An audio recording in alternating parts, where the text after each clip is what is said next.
Good morning, students. I hope you all are fine, safe at home.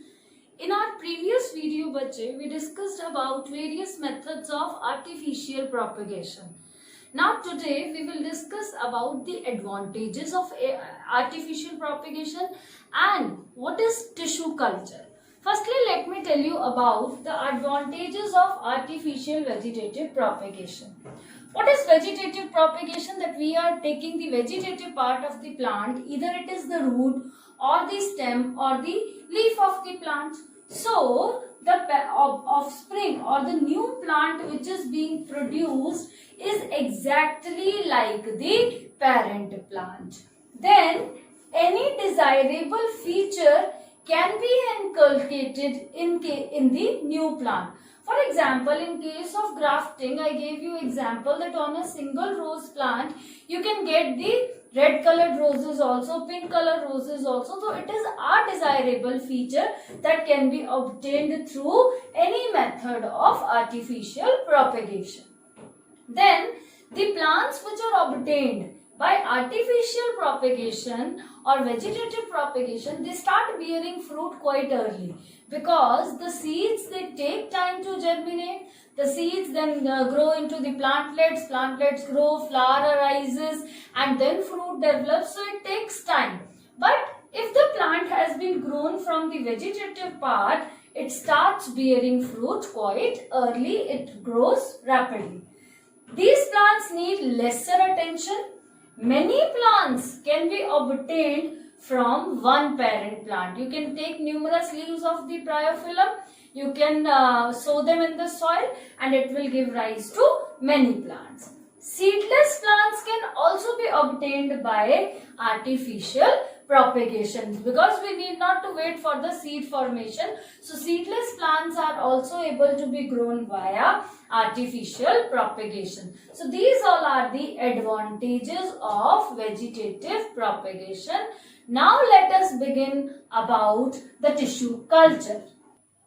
Yes, then tissue culture.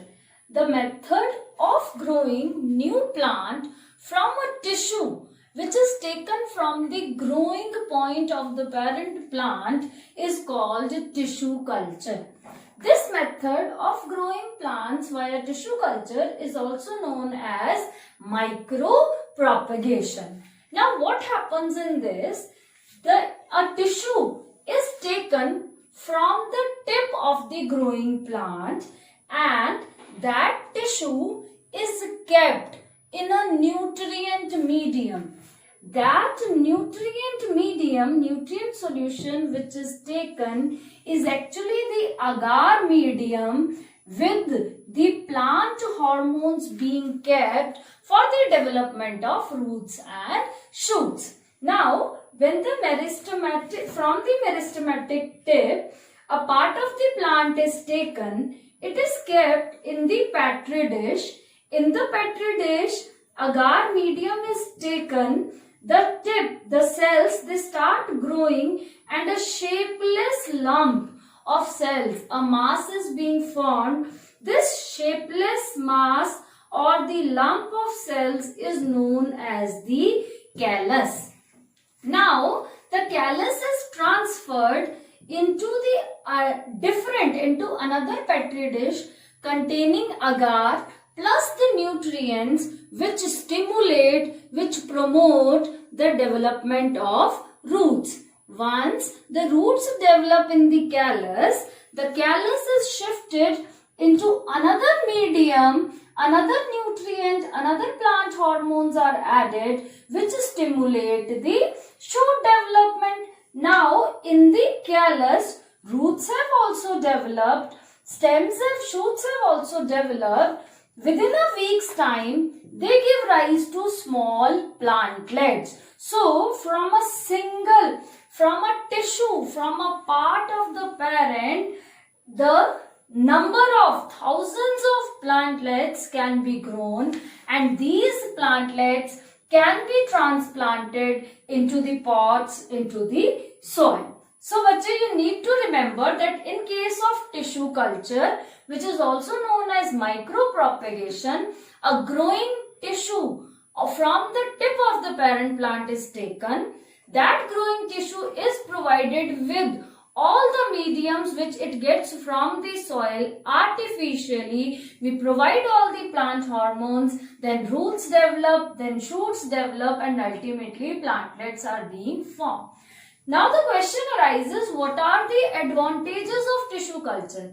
See, disease-free plants can be obtained, and within a week's time we can get thousands of plantlets from the parent plant. Moreover, this is carried out in the orchids, dahlia, carnation. So, these are the advantages of tissue culture. Now, bache, in the beginning of the chapter, I told you why reproduction is necessary. So, reproduction is essential for the continuation of the species as well as for the formation of the new species, so that the new species which is formed from the existing one is able to adapt to the changing environmental conditions. I discussed an example of bacteria with you also. Let me discuss that in detail. I told you that the variations are also produced during reproduction, and these variations are beneficial also. How? See, what happens during asexual reproduction? Every cell, it contains the genetic material which is the DNA. When the bacteria or an organism divides via asexual reproduction, the DNA replicates, and this replication process is not that easy that there is one molecule and there I have drawn the two molecules. It is a long process where numerous biochemical reactions occur, and in this universe no biochemical reaction is 100% accurate. So while the duplication of the DNA, there are always the chances that some variations may occur. Still, the organisms divide and the new organism is being formed. In case of asexual reproduction, these are exactly similar to the parent organism, but there could be certain genetic differences. There could be differences in the base pairs of the DNA. These differences lead to the variations.